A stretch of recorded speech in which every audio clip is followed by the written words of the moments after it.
Hello, my name is Brad Pauquette. I'm the director of the School of Kingdom Writers. I'll also be teaching our Arche Year classes this fall starting September 10th.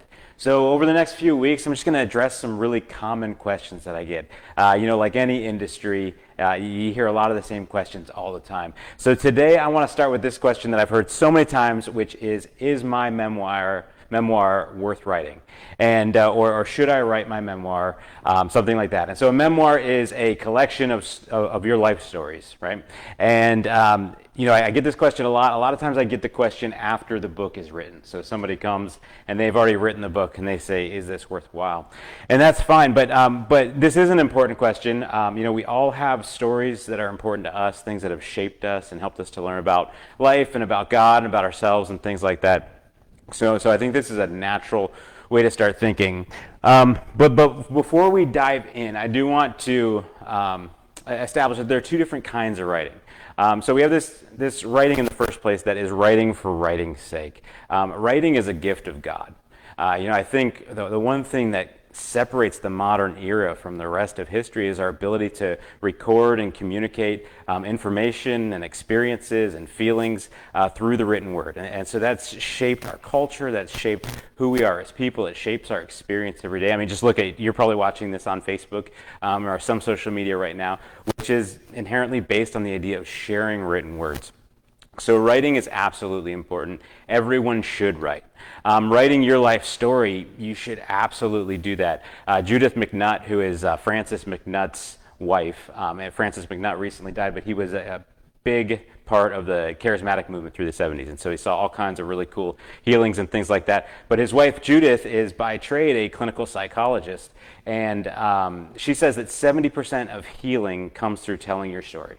And there's so much value to that. If you've ever done an inner healing session with someone, just giving them an opportunity to share their story is so important to what God is going to do. So I absolutely encourage you to write down your story. That's important. I encourage you to journal regularly, to process your thoughts and your feelings and your prayers that way.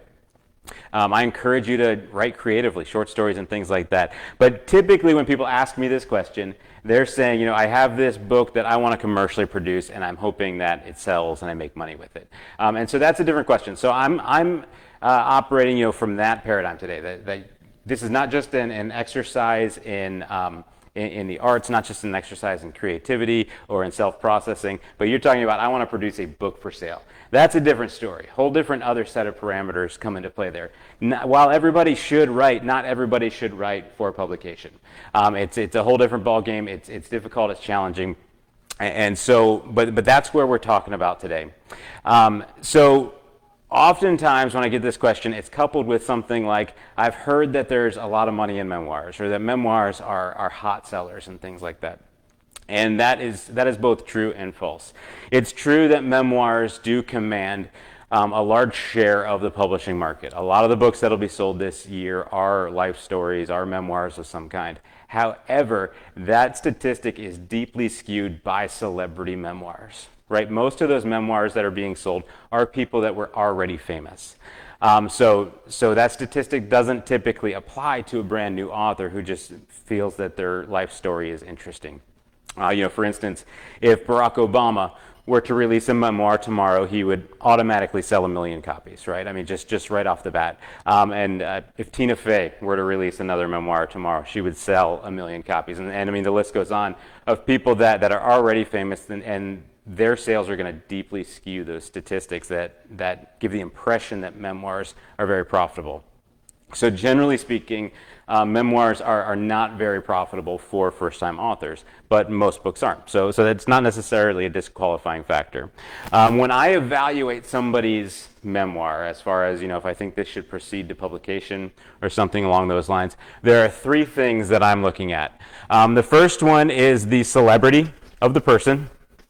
Everybody has some celebrity. I mean, whether you're an A-list Hollywood celebrity, or whether you're a local weatherman, or whether you just lead a small group at your church or something, everybody has some amount of celebrity. The story itself, so the content of the story, and then finally the prose or the writing. And these are the three factors that really define a work as a whole. And so if you were to rank your story on a scale of 1 to 10 on all three of these things, I want you to score at least a 15.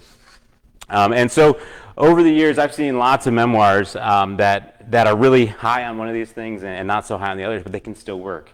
For instance, Donald Miller wrote a book called Blue Like Jazz. It's one of my favorite books. I read it when I was in my early 20s, and it was a big deal. But Donald Miller's prose is excellent. I mean, he can just craft a sentence like you wouldn't believe and just bring characters to life on the page. It's amazing. He'll let you right in the feels. If you haven't read Blue Like Jazz, I recommend it. So his prose is like a 10. And his story is not so much, right? His story is like a 3. I mean, it's a little bit interesting. There's some vulnerability and some things like that in there, but it's not the best story that you've ever read. And his celebrity is way low, right? So he's like a 2. He'd written a couple of poorly received books before Blue Like Jazz, so he had a small audience out there, but not much. But collectively, he scores a 15. Even though he's relying heavily on the prose, that's okay. Similarly, and I don't know of any specific books, but there are all kinds of books by celebrities. An A-list celebrity gets a 10 on this celebrity scale. So if they can, put half a sentence together and have a little bit of a story, they'll come up with another 5 points to make this memoir worthwhile as a whole. So celebrity I already talked about. You probably have some, and you want to think objectively about that. How many people care what you say just because you said it? And that's a big piece of what the Arche Year course is about, is developing an audience that cares about what you think, about what you say, so that you can begin to raise this number up. Prose speaks for itself. The writing quality. Some of us come in better writers than others. I do believe that writing is more of a skill than a talent. So I do believe that it can be taught. I believe that you can improve upon it with practice. But your prose is what it is at this point. Story is really the thing that catches people up.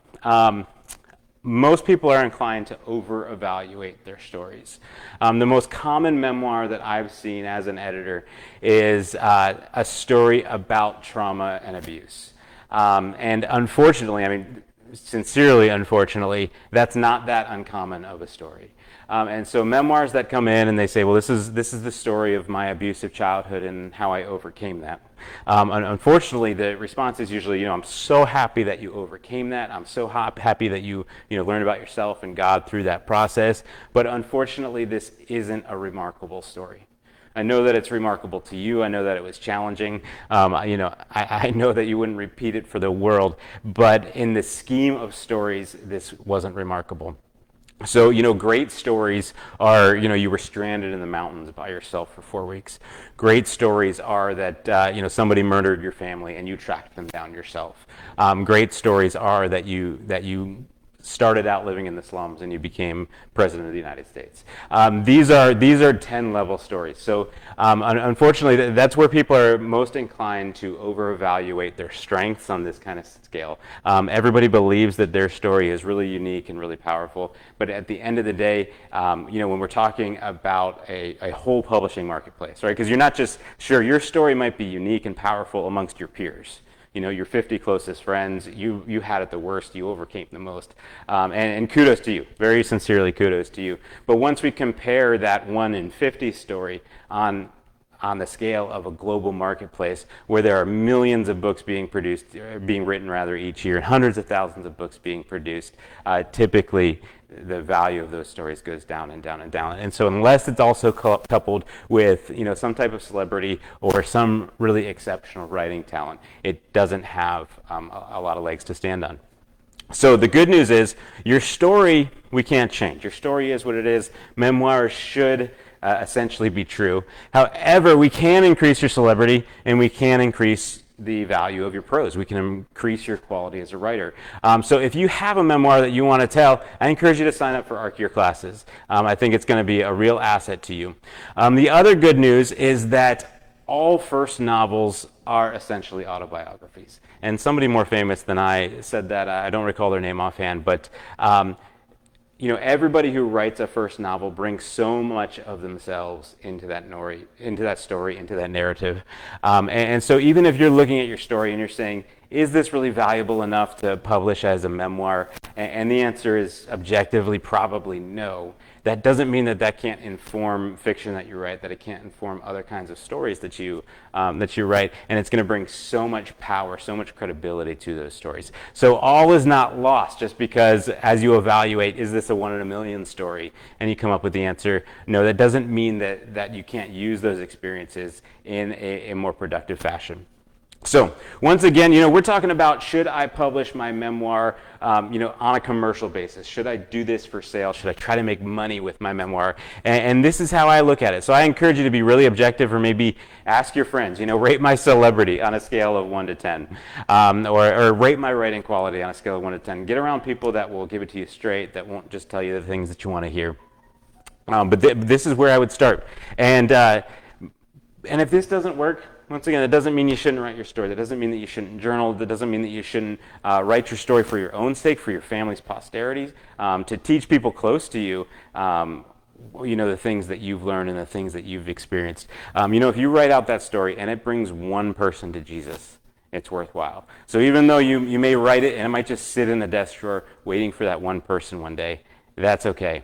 God can still have so much power, so much healing, and just so much effective use for that story down the road. So should you write your memoir? Honestly, the answer is probably not, but please evaluate it and then go ahead and write it anyways. So once again, you can find a link to the Arche Year classes in the Facebook description. We'd love to have you sign up. The classes are completely free, and they will start on September 10th. So thanks for watching, and we'll be back with more tips in the coming weeks.